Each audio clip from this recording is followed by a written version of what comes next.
students, welcome to your chemistry classroom, my YouTube channel Learn Chem। तो electrochemistry को continue करते हुए आज हम जिसके बारे में बात करने वाले हैं, मैंने इसको शॉर्ट लिस्ट किया है। कुछ बहुत ही स्पेशल सी टर्म्स हैं जो इस चैप्टर के अंदर फ्रिक्वेंटली यूज होती हैं।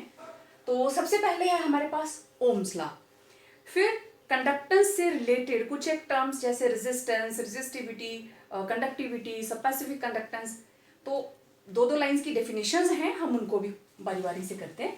तो सबसे पहले ओम्स लॉ, ये आप लोगों ने रिसेंटली फिजिक्स में पढ़ा होगा। तो आप लोगों को पता है what it states that current flowing through a conductor, current flowing through a conductor is directly proportional to potential difference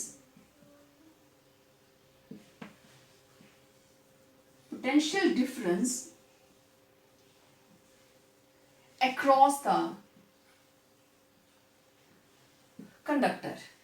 Means current flowing through a conductor is directly proportional to potential difference। उसका potential difference कितना है उस जो भी हमारे पास conductor है उसके across. तो अगर हम इसको साइन को हटाते हैं प्रोपोर्शनैलिटी को, then we will get 1 upon, it will be equal to 1 upon r into v, where r इसको हम ऐसे भी लिख सकते हैं, ये इधर आ गया।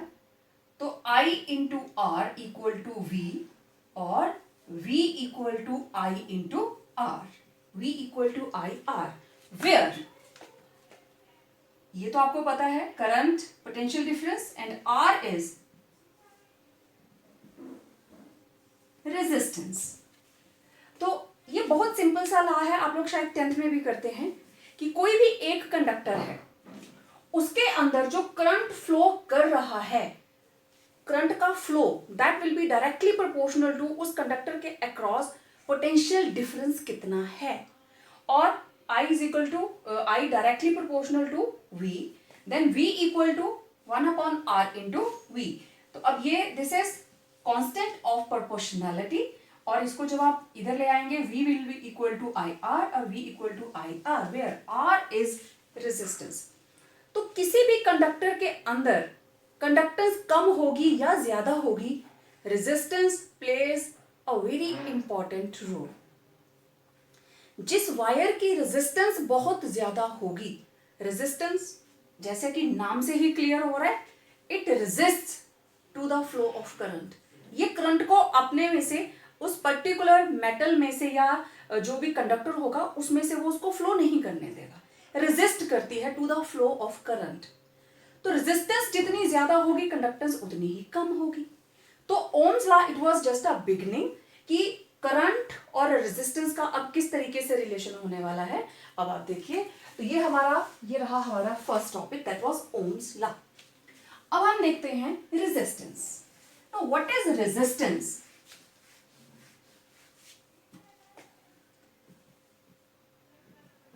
Resistance, it is obstruction to the flow of current in a conductor। हमारे पास कोई कंडक्टर है और वो उसमें से इलेक्ट्रिसिटी हम पास करवा रहे हैं, करंट हम पास करवा रहे हैं, लेकिन उस कंडक्टर की ऑब्स्ट्रक्शन कितनी है, वो कितनी ऑब्स्ट्रक्शन मीन्स कितनी रेजिस्टेंस ऑफर कर रहा है कि मैं उसमें से करंट को फ्लो नहीं होने दूंगा। तो that particular obstruction to the flow of current that is known as resistance. Okay, now resistance it is directly proportional to L। L is length of conductor and it is inversely proportional to A, that is area of cross section, right? इन दोनों को combine कर देते हैं, resistance हम capital R से denote करते हैं, तो R will be directly proportional to L upon A. Okay, now removing the sign of proportionality, what we will get? We get a new constant of proportionality. इसको हम ऐसे करके लिखते हैं, this is rho, RHO, rho, L upon A. ठीक है, इसको ऐसे लिख के नहीं रखना है, जस्ट मैंने आपको बताने के लिए लिखा है यहाँ पे.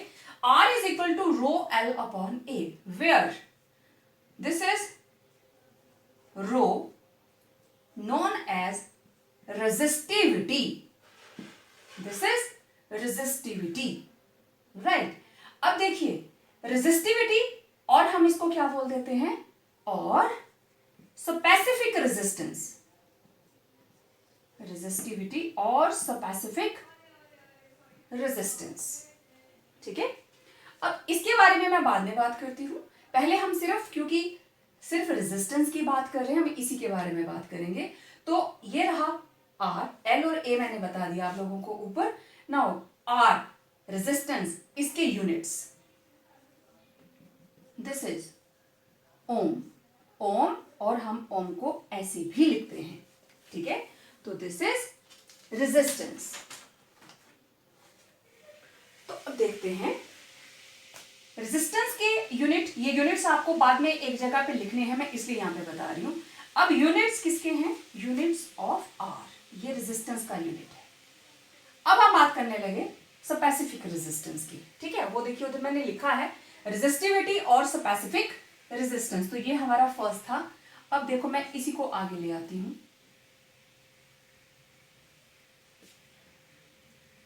रो किसके बराबर आएगा, R A upon L, area of cross section, length, resistance. ठीक है, तो अगर A is equal to 1 centimetre square and, चलो मैं इसको ऐसे नहीं करती हूं, इसको यूनिट्स के टाइम करेंगे. सेम इसी को उठाते हैं हम, R is equal to rho L upon A. If L is equal to 1 centimetre and A is equal to 1 centimetre square, दोनों की वैल्यू पुट कीजिए. R will be equal to rho into 1 upon 1. तो R will be equal to rho. आपको पता है हम हर constant की जब डेफिनेशन निकालते हैं तो सारे यूनिट्स को हम यूनिटी पे ले जाते हैं, 1 पे ले जाते हैं. तो यहां पे भी यही किया. तो फिर रो क्या है, 10 स्पेसिफिक रेजिस्टेंस, और इसको क्या बोलते हैं, resistivity. Resistivity is the resistance offered by a conductor of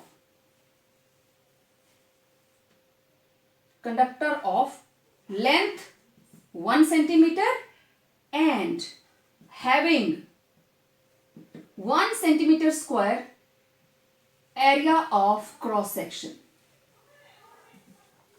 Got it? तो आपको पता है जब हम सॉल्यूशंस वाले चैप्टर में KF या KB का निकालते थे, डेफिनेशन निकालते थे, तो ऐसे ही निकालते थे. ठीक है ना, तो ये हमारे पास स्पेसिफिक रेजिस्टेंस की डेफिनेशन आ गई. इसको रेजिस्टिविटी भी बोलते हैं, मैंने यहां बता दिया, और स्पेसिफिक रेजिस्टेंस भी. स्पेसिफिक का मतलब होता है 1 सेंटीमीटर क्यूब. अगर हम वॉल्यूम के कॉन्टेक्स्ट में बात करें, it will B 1 centimetre cube. अगर हमारे पास कोई सॉल्यूशन है और उसकी जो वॉल्यूम है that is only 1 centimetre cube, तो जो उसकी रेजिस्टेंस होगी that will be known as specific resistance और रेजिस्टिविटी. तो जब स्पेसिफिक वर्ड आ गया means 1 centimetre length and 1 centimetre square area of cross section, तो दिस इज स्पेसिफिक रेजिस्टेंस और रेजिस्टिविटी. ओके, नाउ हम इसके यूनिट्स की बात करते हैं. यूनिट्स मैं यहां बताने लगी. यूनिट्स ऑफ रेजिस्टिविटी और स्पेसिफिक रेजिस्टेंस. ठीक है, रो के हमें यूनिट्स बताने हैं. तो देखिए we know that R is equal to rho L upon A. तो रो किसके बराबर होगा, R A upon L. R A upon L, सबकी वैल्यू पुट कर दीजिए. रेजिस्टेंस किसके बराबर होती है? Ohm. Area centimetre square, length centimetre, cancel, rho will be equal to ohm centimetre, और ओम को हम ऐसे लिख सकते हैं ओम सेंटीमीटर। तो these are the units of resistivity और स्पेसिफिक रेजिस्टेंस। तो आप जब अपने नोट्स में इसको नोट करेंगे, वीडियो को देखते देखते नोट करें, ज्यादा बेटर है। क्योंकि अभी मैं जैसे अगर इसकी फोटो क्लिक करके भेजूंगी ना, मैं थोड़ा साइड में हो जाती हूँ कि अगर किसी ने स्क्रीनशॉट लेना है तो आप स्क्रीनशॉट ले लीजिए। मैं देखूँ यहाँ, हाँ बिल्कुल क्लियरली दिखाई दे रहा है। तो आप लोग वीडियो को रोक सकते हैं वहां पे और स्क्रीनशॉट को प्रॉपरली देख सकते हैं, ठीक है। तो वीडियो देखते देखते ही आप नोट करें तो वो ज्यादा अच्छा है। तो अब इसके बाद हम बात करेंगे, नेक्स्ट हमारे पास है कंडक्टेंस। नेक्स्ट इज, हमने ये भी कर लिया, ये भी कर लिया, अब कंडक्टेंस देखते हैं। कंडक्टेंस, तो what is conductance? It is the ease with which current flows in a conductor। कितनी आसानी से किसी कंडक्टर के अंदर करंट फ्लो करता है, दैट इज कॉल्ड कंडक्टेंस। और देखो रेजिस्टेंस से बिल्कुल उल्टा होगा, and it is reciprocal of resistance, right. तो रेसिप्रोकल ऑफ रेजिस्टेंस मींस, अब देखिए कंडक्टेंस को it is denoted by capital G, हम इसको जी से डिनोट करते हैं, and G is equal to 1/r। This is the meaning of reciprocal. तो अब देखो r किसके बराबर है? Rho L upon A, therefore g किसके बराबर होगा? ठीक है, यहां पे रो और एल नीचे आ जाएगा और ए चला जाएगा ऊपर, ठीक है। क्योंकि अगर मैं यहां पे पुट करूं 1/ρl अपॉन ए, तो ए ऊपर चला गया, जी विल बी a/ρl। नाउ ये रही हमारे पास इसकी कंडक्टेंस की, जो जैसे हम रेजिस्टेंस के साथ लेते हैं वो डेफिनेशन। अब इसकी आप अगर यूनिट की बात करें तो यूनिट क्या है? आपको पता है this is equal to 1/r, और r क्या रहता है? ओम। तो कंडक्टेंस के यूनिट्स क्या रहे? दिस इज ओम इनवर्स, और ओम इनवर्स, और इसको क्या लिखते हैं? Mho, MHO। तो कंडक्टेंस के यूनिट महो और ओम इनवर्स। अच्छा, एक चीज और, ये जो ओम इनवर्स है it is equal to siemens. One more conversion, तो it is also equal to siemens. तो कंडक्टेंस जो है it is also expressed in terms of siemens. अब कंडक्टेंस के बाद नेक्स्ट मैं यहीं पे लिख लेती हूं, हमारी फोर्थ वाली जो डेफिनेशन है, दैट इज कंडक्टिविटी और specific conductance. It is denoted by kappa as a small k. It is known as kappa, right? Small k. अब conductivity, it is reciprocal of resistivity. Resistivity का reciprocal होता है, and also it is the conductance shown by a conductor of 1 centimeter length and having 1 centimeter square area of cross section। और दूसरी तरीका इसका, अगर हम वॉल्यूम में बात करें तो it is the conductance offered by और शोन बाय और given by, offered by a solution of 1 centimetre cube, solution से बेटर है मैं इलेक्ट्रोलाइट लिखूं, by an electrolyte of 1 centimetre cube, right. तो 1 सेंटीमीटर क्यूब कोई भी इलेक्ट्रोलाइट कितनी कंडक्टेंस शो कर रहा है, that is known as conductivity और स्पेसिफिक कंडक्टेंस। जैसे रेजिस्टिविटी और स्पेसिफिक रेजिस्टेंस, वैसे ही कंडक्टिविटी एंड स्पेसिफिक कंडक्टेंस। अब देखिए, अब मैं kappa it is equal to 1 upon resistivity, और आपको पता है रो किसके बराबर था जब आप रेजिस्टेंस के बारे में बात कर रहे थे, it was R A upon L. तो ये आ गया kappa it will be equal to L upon R A, specific conductance, क्योंकि रेजिस्टिविटी किसके बराबर थी आप यहां पे भी देख सकते हैं, आपको पता है R is equal to rho L upon A, तो रो किसके बराबर आया आर ए अपॉन एल, तो 1 अपॉन किसके बराबर होगा एल ऊपर और आर ए नीचे आ जाएगा, राइट। अब देखें इसके यूनिट्स निकालने हैं, एल सेंटीमीटर, ओम सेंटीमीटर स्क्वायर, तो 1 सेंटीमीटर से कैंसिल, तो क्या रहा ओम इनवर्स सेंटीमीटर इनवर्स, और ओम इनवर्स सेंटीमीटर इनवर्स, और ओम इनवर्स किसके बराबर होता है सीमेंस सेंटीमीटर इनवर्स। तो जिस भी टर्म में आपके पास इसके यूनिट पूछे जाएं तो these are units of small K, specific conductance. तो इस तरीके से हम स्पेसिफिक कंडक्टेंस की यूनिट्स निकाल सकते हैं, और ये आपके सामने रही इसकी definition that it is reciprocal of resistivity, right? And it is directly proportional to length, inversely proportional to area of cross section. तो ये थी specific conductance. अब हम बात करते हैं इसके आगे, that is molar conductivity. तो मैं चेक कर लेती हूँ प्रॉपरली दिखाई दे रहा है ये, yes it is purely visible from here. तो जिन लोगों को स्क्रीनशॉट लेना है आप ले रखिए, क्योंकि आगे एक टेबल बनाएंगे जिसमें हमने सभी के जो यूनिट्स हैं वो लिखने हैं, ठीक है। तो नेक्स्ट हम बात करते हैं मोलर कंडक्टेंस के बारे में।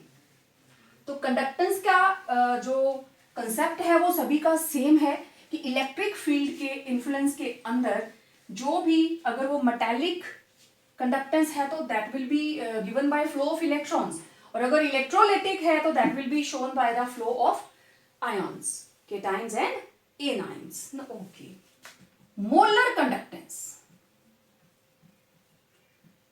अब देखिए हम दो तरह की बात करेंगे, molar and equivalent, very important topic it is.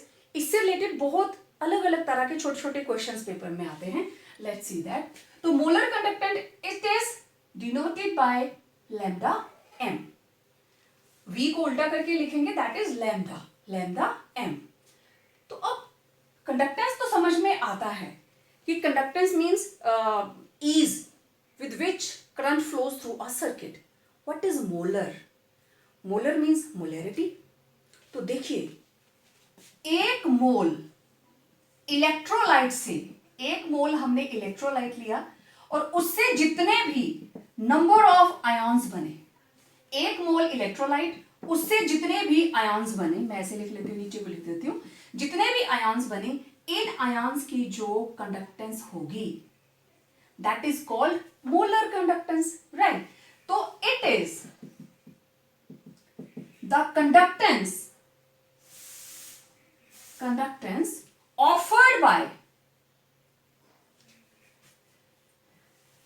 offered by all the ions produced by dissolving 1 mole of an electrolyte. एक मोल इलेक्ट्रोलाइट से जितने भी आयंस बनेंगे उनकी जो कंडक्टेंस होगी that is called molar conductance. Conductance shown by or conductance offered by all the ions, अब ये नहीं बोलेंगे कि टाइन ही करेंगे या सिर्फ एनाइन करेंगे, सारे के सारे, all the ions produced by dissolving 1 mole of an electrolyte in a solution, right?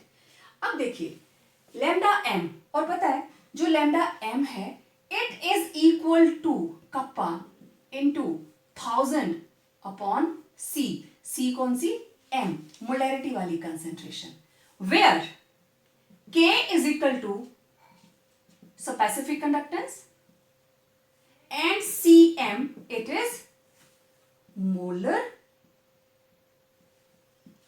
molar conductance, right?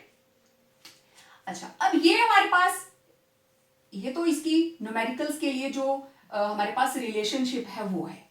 ये रिलेशनशिप आया कैसे? बहुत सिंपल है। Let 1 mole of electrolyte dissolved in 1 centimeter cube of a solution।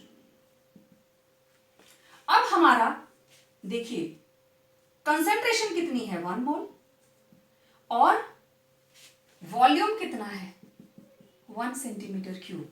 तो बताओ जरा कंडक्टेंस 1 सेंटीमीटर क्यूब की किसके बराबर होती है, स्पेसिफिक कंडक्टेंस, दैट इज, अब मोलर है तो मोलर भी होगी, मींस इस स्टेज में मोलर कंडक्टेंस किसके बराबर आ गई, कप्पा के बराबर। अब ये हम डेराइव करने लगे। अगर हमारे पास इलेक्ट्रोलाइट है 1 मोल और हमने उसको डिसॉल्व किया है 1 सेंटीमीटर क्यूब सॉल्यूशन के अंदर, राइट, वॉल्यूम आ गया 1 centimetre cube, that is molar concentration 1 mole और volume 1 centimetre cube. In this case ये जो मोलर कंडक्टेंस है it will be equal to specific conductance, दोनों आपस में बराबर होंगे, राइट, दिखती सी बात है। Okay, let 1 centimetre cube solution diluted to, हमने इसको डाइल्यूट कर दिया, डाइल्यूटेड टू, एरो के ऊपर लिख दिया मैंने 10 सेंटीमीटर क्यूब। अब मैंने क्या किया, उसको 1 सेंटीमीटर क्यूब को 10 सेंटीमीटर क्यूब बना दिया, मींस पहले वो सिर्फ इतने से कंडक्टर के अंदर था जिसका वॉल्यूम था 1 सेंटीमीटर क्यूब, एरिया उसका हर साइड 1 सेंटीमीटर क्यूब, तो ये था 1 क्यूब। अब उसको कर दिया 10, मींस ऐसे 10 और क्यूब्स जोड़ दिए मैंने साथ में, ठीक है। तो फिर लैम्डा m किसके बराबर हो जाएगा, जो 1 सेंटीमीटर क्यूब की थी मल्टीप्लाइड बाय 10 टाइम्स बढ़ गया। Okay, if 1 centimetre cube is diluted to let it be 20 centimetre cube, तो लैम्डा m किसके बराबर हो जाता, कप्पा इंटू 20, राइट। अब अगर 20 की जगह मैं 100 कर लूं,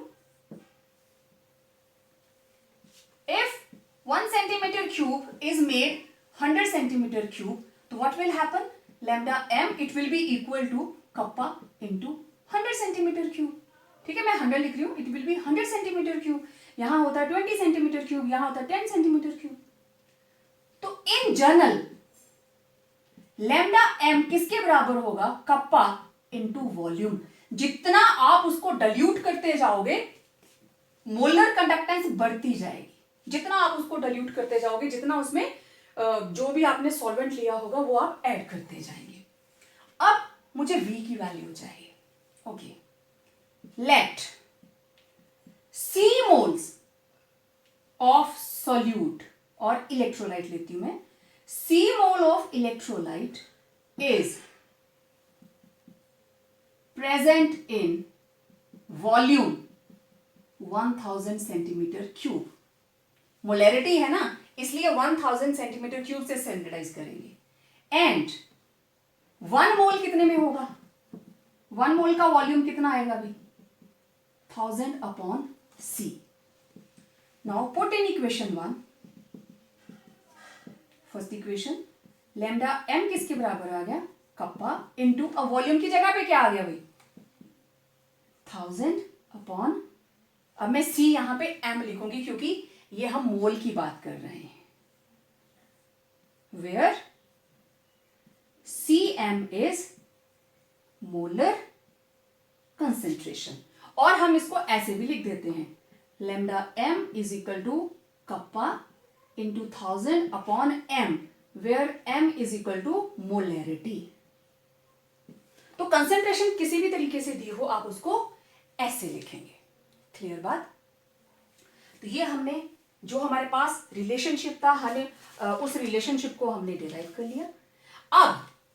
अब इसके यूनिट्स निकालते हैं, right? Very important, units of molar conductance. ठीक है, now it is equal to kappa into 1000 upon C। Okay, kappa is specific conductance. अब अगर आप पीछे वाले लेक्चर को ध्यान में रखें तो हमारे पास स्पेसिफिक कंडक्टेंस के यूनिट्स आए थे ओम इनवर्स, सेंटीमीटर इनवर्स। ठीक है, तो मैंने K की जगह लिख दिया ओम इनवर्स, सेंटीमीटर इनवर्स। ठीक है, इसके आगे है हमारे पास 1000, ये वॉल्यूम की हम बात कर रहे हैं, तो it is centimetre cube per litre. नीचे हमारे पास है मोलर कंसेंट्रेशन, मींस मोल पर लीटर। तो देखो ये लीटर नीचे आएगा, ये लीटर ऊपर जाएगा, ये दोनों कैंसिल। ठीक है, अब हमारे पास ये है सेंटीमीटर क्यूब, ये है सेंटीमीटर -1, तो 3 में से 1 माइनस हो गया, ये हमारे पास आ गया ओम इनवर्स, सेंटीमीटर स्क्वायर, और मोल ऊपर आ जाएगा मोल इनवर्स। तो these are the units of lambda m, means molar conductance। अब मैं इनको और किस तरीके से लिख सकती हूं? या तो मैं इसको ऐसे लिखूंगी, या फिर ओम को हम किस तरीके से लिख सकते हैं, इस तरीके से, ओम inverse, centimetre square, mole inverse. एक और तरीका है, और ओम इनवर्स किसके बराबर होता है? Siemens. Siemens, centimetre square, mole inverse. तो आपने देखा हमारे पास 3 तरह के यूनिट्स हैं जिसमें आप मोलर कंडक्टेंस को शो कर सकते हो। ठीक है ना? तो मोलर कंडक्टेंस आप अगर जैसे OHM में लिखते हो, क्योंकि मल्टीपल चॉइस के अंदर आपसे किस तरीके से क्वेश्चन पूछा जाता है उसको हम पहले से प्रिडिक्ट नहीं कर सकते। हो सकता है आपको जो यूनिट्स दिए जाएं वो किस फॉर्म में हो, सीमेंस में दिए गए हों, तो आपको यहाँ पे सीमेंस के अंदर शो करना पड़ेगा। तो कई बार ऐसे पूरा लिखा होता है और कई बार सिर्फ ऐसे होगा, S centimetre square, mole inverse. और मैं फिर से एक बार बता दूं, जहां पे भी ओम इनवर्स होगा that is equal to 1 siemens. और इसको ऐसे लिखें, 1 अपॉन ohm is equal to siemens. ये आपने याद रखना है।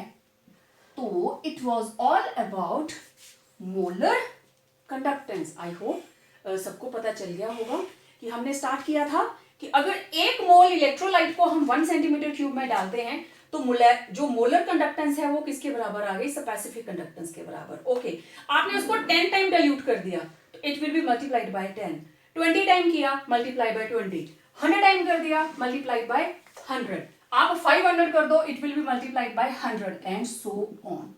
तो जर्नल टर्म में मैंने वॉल्यूम से कर दिया। अब मुझे ये वॉल्यूम चाहिए, volume in terms of concentration, और कंसेंट्रेशन जो है that is in term of molarity. तो सी मोल कंसेंट्रेशन है ना, सी मोल प्रेजेंट है कितने वॉल्यूम में? 1000 में। तो 1 मोल कितने वॉल्यूम में होगा? 1000 बाय सी। हमने वैल्यू यहाँ V की जगह उसकी वैल्यू पुट कर दी और आपके पास ये रिलेशनशिप आ गया। क्लियर? और यूनिट्स भी आपने देख ली होंगी किस तरीके से हमने निकाली है। नेक्स्ट इज, ये था मोलर कंडक्टेंस। अब हम बात करते हैं, अब देखिए हमने कंडक्टिविटी, मोलर कंडक्टेंस हो गया। Now we will talk about equivalent conductance. Equivalent conductance, सारा कुछ सेम, यहां पे EQ आ गया, राइट? अब मैं यहां मोल नहीं बोलूंगी, यहां मैं कहूंगी 1 gram equivalent of an electrolyte in solution. तो एवरीथिंग विल बी सेम, सारा कुछ सेम रहता है फर्क कहां पे आएगा, यहां पे Cm की जगह क्या आ जाएगा, इक्विवेलेंट.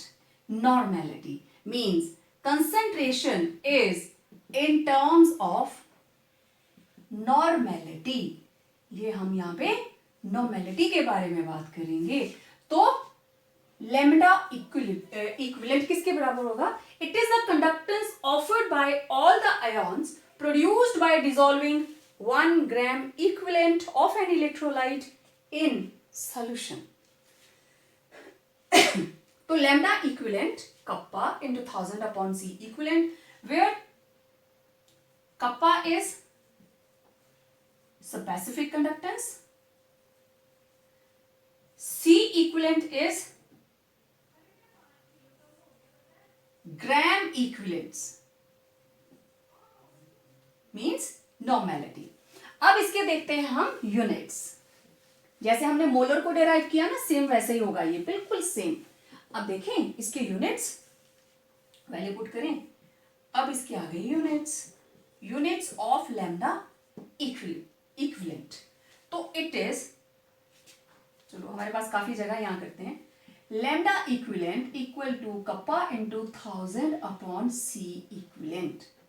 तो कप्पा किसके बराबर है, आपने इसको लिखा हुआ पहले, ohm inverse centimetre inverse into centimetre cube per litre. अच्छा, इसको अगर मैंने पर लीटर ना लिखना हो तो मैं इसको लिखूंगी लीटर इनवर्स. ठीक है ना, ऐसे लिखते हैं ना, लीटर इनवर्स. यहां पे नंबर ऑफ ग्राम इक्विवेलेंट्स, तो मैं यहां पे लिखूंगी ग्राम, या सिंपल जी लिख देती हूं, ग्राम इक्विवेलेंट, और साथ में क्या रहेगा, पर लीटर मींस लीटर इनवर्स. अब देखिए ये दोनों कैंसिल, इसमें से ये माइनस हो जाएगा. We will get ohm inverse centimetre square, और नीचे आ गया ग्राम इक्विवेलेंट. ठीक है, अब ये आ गया ohm inverse centimetre square gram equivalent inverse.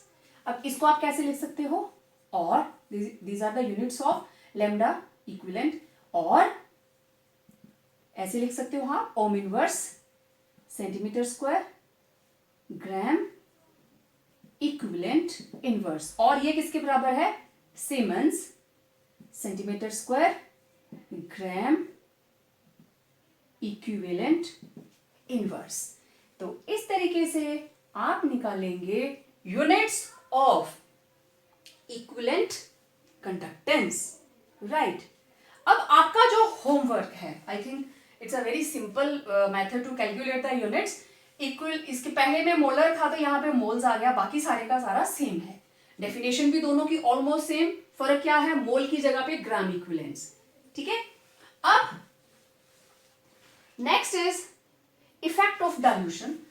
Effect of dilution की बात करने से पहले जो आपके लिए जो काम है, वीडियो देखकर आप मुझे लिख के भेजेंगे, दैट इज, इधर मैं लिख लेती हूं प्रॉपर्टी, किसके बारे में क्या पता करना है, और इधर हम लिखेंगे यूनिट्स. ठीक है. तो सबसे पहले हमारे पास आया रेजिस्टेंस, आपको इसका यूनिट लिखना है. Conductance, resistivity,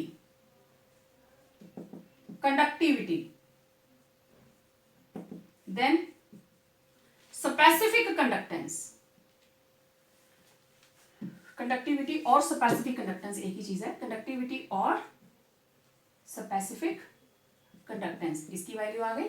then molar conductance, sorry, then equivalent conductance. तो आपके पास 1 2 3 4 5 6 यूनिट्स आ जाएंगी for quick revision for your exams. तो ये बिल्कुल टिप्स पे रहनी चाहिए. तो एक की वैल्यू आपको ध्यान में रखनी है, सिर्फ कप्पा, उसको वैल्यू को पुट किया, जो जो चीजें आपको दी हैं आप उनको नोट करके लिख सकते हैं.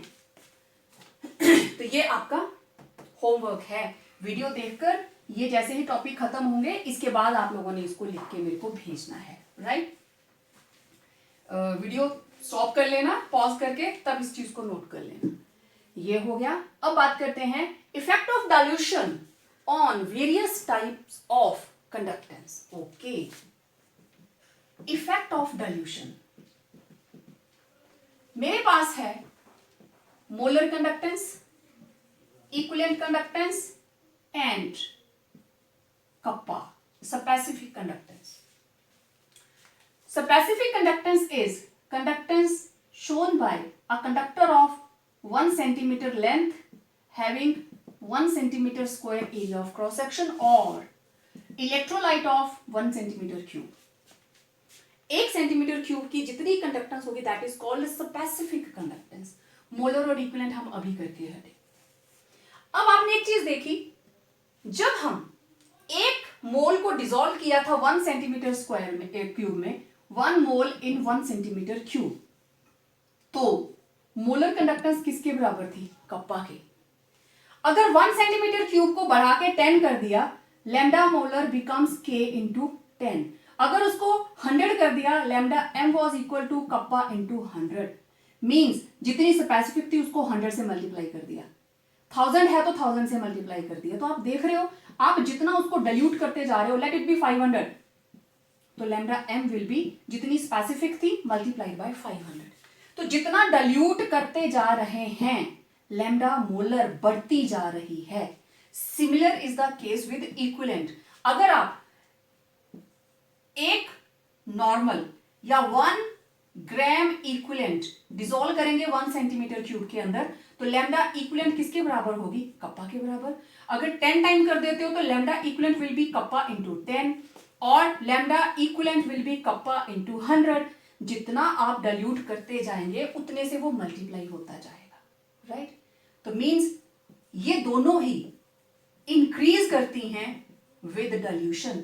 वो आपकी डेरिवेशन ही बता रही है. व्हाट एवर स्पेसिफिक, अगर इसको 10 टाइम किया तो कप्पा किसके बराबर आया? Molar divided bye 10. अगर इसको 100 टाइम किया तो कप्पा किसके बराबर आया? Molar divided by 100. अगर इसको 500 किया तो kappa is equal to molar divided by 500. जितना डाइल्यूट करते जा रहे हो वो उतना कम होती जा रही है. Clear? Similar with this case.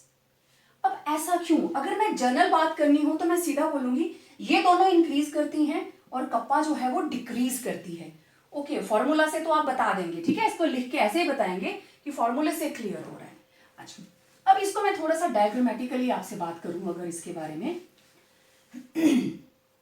तो शुरू में हमारे पास था 1 सेंटीमीटर क्यूब. तो मान लीजिए मेरे पास टोटल हैं, let it be 100 ions, right? 50 positive 50 negative. और अब क्या हुआ? 100 आयॉन्स इन 1 सेंटीमीटर क्यूब. 1 सेंटीमीटर क्यूब के अंदर है 100 आयॉन्स. ओके, अब मैंने इसको डाइल्यूट कर दिया 10 ml. अब इस क्यूब का साइज हो गया 10 गुना बड़ा. राइट? अब इस पूरे क्यूब का वॉल्यूम कितना है? 10 सेंटीमीटर क्यूब. ठीक है, इसको मैंने 10 सेंटीमीटर क्यूब कर दिया. ओके, तो 1 सेंटीमीटर क्यूब के अंदर कितने आयन्स आएंगे? 100 इन 10. ठीक है, तो 1 आयन कितने में आएगा? 10 अपॉन 100. 1/10 हो गया. पहले कितने थे? 1 सेंटीमीटर क्यूब के अंदर थे 100. ठीक है ना? तो 1 सेंटीमीटर क्यूब के अंदर देखिए, 1 सेंटीमीटर क्यूब हैज 100 आयन्स. तो 10 सेंटीमीटर क्यूब के अंदर कितने होंगे? 100 अपॉन 1. इसको आप डिस्ट्रीब्यूट कर लीजिए. अब टोटल 10 मीन्स एक क्यूब हो गया, दूसरा क्यूब, तीसरा क्यूब, चौथा क्यूब, पांचवा. इस तरीके से आप सॉलिड स्टेट में पढ़कर आए हैं कि उसके अंदर छोटे छोटे क्यूब्स जुड़े होंगे. तो 100 थे 1 सेंटीमीटर के अंदर. अब यहां हो गए 10. तो 100 को 10 में अगर आप करेंगे तो कितने आएंगे? 10 आयॉन्स पर सेंटीमीटर क्यूब. 1 सेंटीमीटर क्यूब के अंदर है 10. ठीक है ना? 1 सेंटीमीटर क्यूब के अंदर, एक के अंदर है 10. तो 10 के अंदर कितने होंगे? 1 सेंटीमीटर क्यूब हैज 10 आयॉन्स. तो 10 के अंदर कितने हो गए? 10 इंटू 10 100. ठीक है, तो यहां पे आ गए 10 आयन्स इन 1 सेंटीमीटर क्यूब। क्यों? क्योंकि 100 आयन्स हैं इन 10 सेंटीमीटर क्यूब। ठीक है ना? तो अब मैंने इसका वॉल्यूम कर दिया 100 किया, तो मेरे को क्यूब का साइज और बड़ा करना पड़ेगा। अब देखिए 100 आयन्स इन 100 सेंटीमीटर क्यूब, तो एक आयन कितने में होगा? 100/100, 1 मीन्स 1 आयन इन 1 सेंटीमीटर क्यूब। तो हर क्यूब के अंदर आप स्पेसिफिक कंडक्टेंस निकाल सकते हैं। एक में 100, एक में 10, अच्छा यहां 10 आयन्स थे, ओके, 1 सेंटीमीटर क्यूब के अंदर थे 10 आयन्स। तो यहां पे आए 1 सेंटीमीटर क्यूब के अंदर 10 आयन्स, यहां एक के अंदर आए 100, और जैसे उसका वॉल्यूम बढ़ता जा रहा है, अब देखिए इसके अंदर कितने आए हैं? 1 आयन। तो जैसे जैसे आप इसको डाल्यूट करते जाएंगे पर सेंटीमीटर क्यूब, 1 सेंटीमीटर क्यूब के अंदर नंबर ऑफ आयन्स कम होते जाएंगे। ठीक है ना? अब अगर आप इसको 1000 कर देते हो, 1 लीटर बना देते हैं इसका आप, तो 10/1000, तो कितने मॉलिक्यूल आए, कितने आयन आए? 0.1, कम होते जाएंगे। तो विद डाइल्यूशन स्पेसिफिक कंडक्टेंस क्या करेगी? डिक्रीज करेगी, क्योंकि स्पेसिफिक कंडक्टेंस क्या है? नंबर ऑफ आयन्स पर सेंटीमीटर क्यूब। 1 सेंटीमीटर क्यूब में कितने आएंगे? ठीक है, तो जितनी डाइल्यूशन बढ़ती जाएगी, पहले जैसे आपने देखा तो 100 एक में ही थे, जब उसका वॉल्यूम 10 हो गया तो वो 110 पार्ट्स में बंट गए, तो 10 पर सेंटीमीटर क्यूब आ गए। फिर वो आपने 100 कर दिया, 10 सेंटीमीटर क्यूब से बढ़ाकर 100 कर दिया, तो 100 आयन्स इन 100 सेंटीमीटर क्यूब, तो पर सेंटीमीटर क्यूब कितना आएगा? 1। नंबर ऑफ आयन्स घटते गए तो स्पेसिफिक कंडक्टेंस घटती जाएगी। तो इट मींस स्पेसिफिक कंडक्टेंस जो कप्पा है डिक्रीजेस विथ डाइल्यूशन। ये डाइल्यूशन के साथ डिक्रीज करता है। और मोलर और इक्विवेलेंट क्यों बढ़ते हैं? क्योंकि उसके अंदर 1 सेंटीमीटर क्यूब वाला कोई भी उस तरह की कंडीशन नहीं है। उसके अंदर हम क्या लेते हैं? Conductance offered bye all the ions produced by dissolving 1 mole of substance. उसमें 1 मोल से जितने भी आयन्स होंगे उन सभी की कंडक्टेंस को हम कंसीडर करते हैं। स्पेसिफिक के अंदर हम सिर्फ किसको लेते हैं?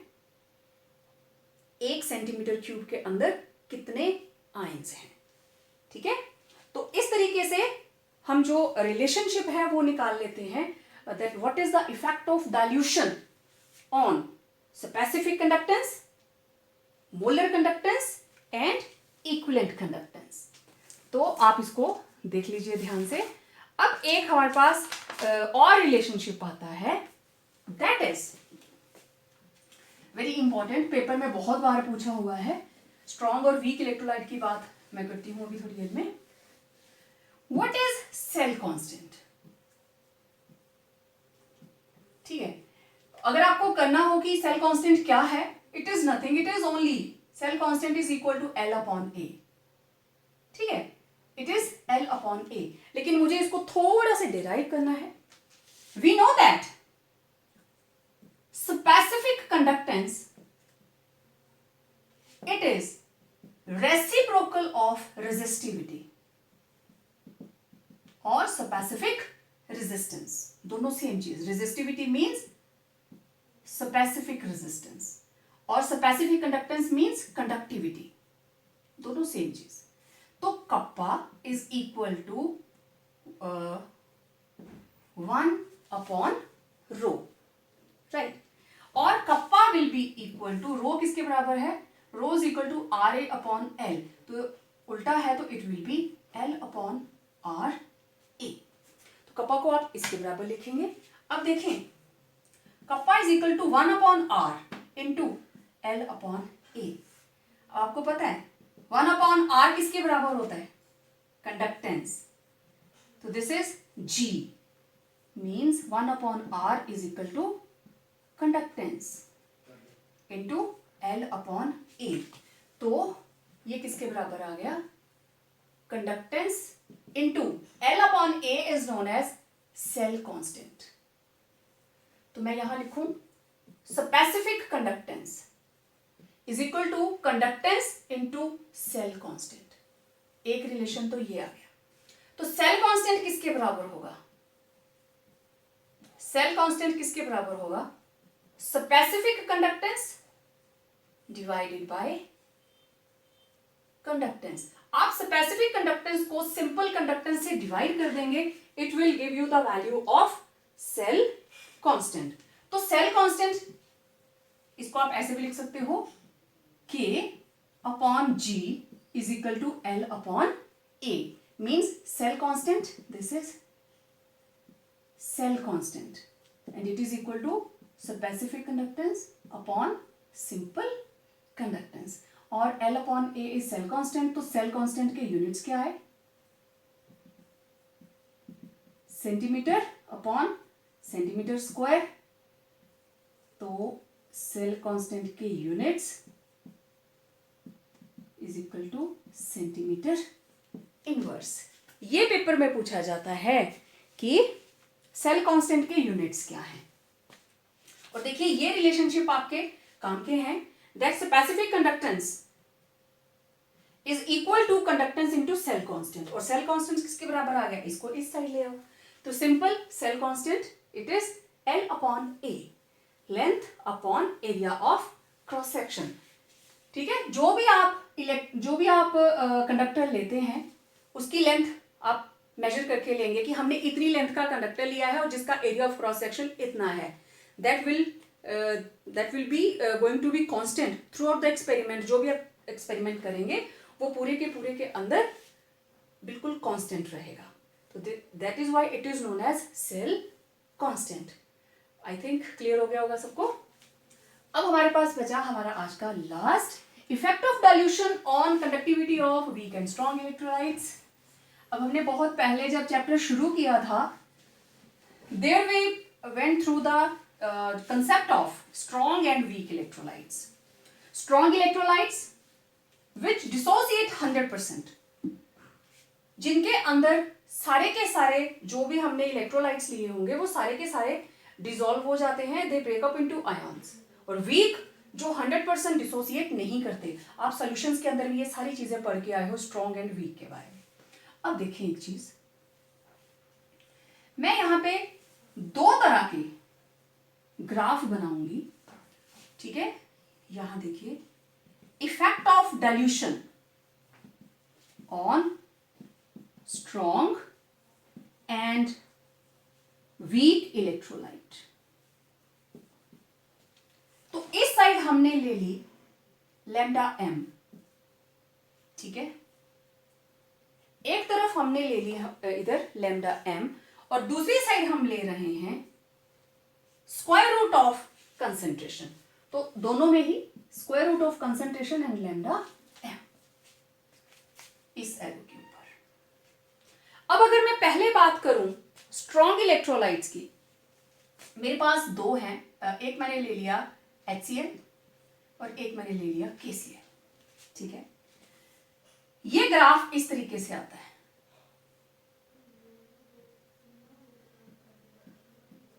मींस जैसे जैसे कंसंट्रेशन घट रही है, देखिए इधर को घट रही है, मींस हम सॉल्यूशन को डाइल्यूट करते जा रहे हैं। जैसे जैसे डाइल्यूशन बढ़ेगी तो कंसंट्रेशन घटेगी। आप एक गिलास पानी में 4 चम्मच चीनी के घोल लेते हैं, फिर आपने टेस्ट किया तो काफी मीठा था। अब आपने क्या किया, उस गिलास को शिफ्ट किया एक जग में जिसका वॉल्यूम है 1000 ml, 1 लीटर। उसमें पानी डाला, एक गिलास में कितना आएगा, लेट इट बी 200 ml। अब 800 ml वाटर ऐड हो गया, तो क्या चीनी उतनी ही मीठी होगी? नहीं, पानी की मिठास उतनी नहीं होगी क्योंकि हमने और पानी उसके अंदर ऐड किया है, तो शुगर की कंसंट्रेशन घट गई। ठीक है, पर यहां पे हम बात कर रहे हैं KCl की, हम इलेक्ट्रोलाइट की बात कर रहे हैं जो टूट जाएगा आयंस के अंदर। तो जितना पानी आप ऐड करेंगे, आपने सोडियम क्लोराइड का देखा था, जितना पानी आप ऐड करेंगे उनके बीच में केटाइन और एनाइन के बीच का गैप बढ़ता जाएगा। गैप बढ़ता जाएगा तो केटाइन और एनाइन आपस में जुड़ नहीं पाएंगे, then they will show maximum conductance. ठीक है ना, मैंने आपको एग्जांपल दिया था कि सेम क्लास के स्टूडेंट्स के बीच में 10-12 बच्चे बिठा दिए जाएं, डाइल्यूशन हो जाएगी, then they will contribute full to their exams, right. तो यहाँ पे देखिए आप, ये अलग अलग कंसेंट्रेशन की हम बात कर रहे हैं। अगर आप इस ग्राफ को ऐसे पढ़ें तो जैसे जैसे कंसेंट्रेशन बढ़ रही है तो देखो मोलर कंडक्टेंस घट रही है, इधर को कंडक्टेंस बढ़ रही है, इधर को घट रही है। तो ये घटती कंसेंट्रेशन के साथ ये ग्राफ जो है वो ऊंचा जा रहा है, मींस मोलर कंसेंट्रेशन बढ़ रही है।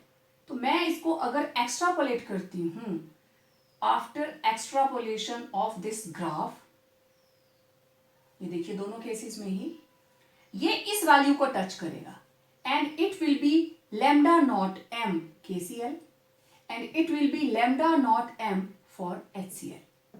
लैम्डा नॉट का मतलब zero concentration, zero concentration means infinite dilution. कई बार हम इसको ऐसे लिख देते हैं, infinite dilution of HCl, infinite dilution of KCl।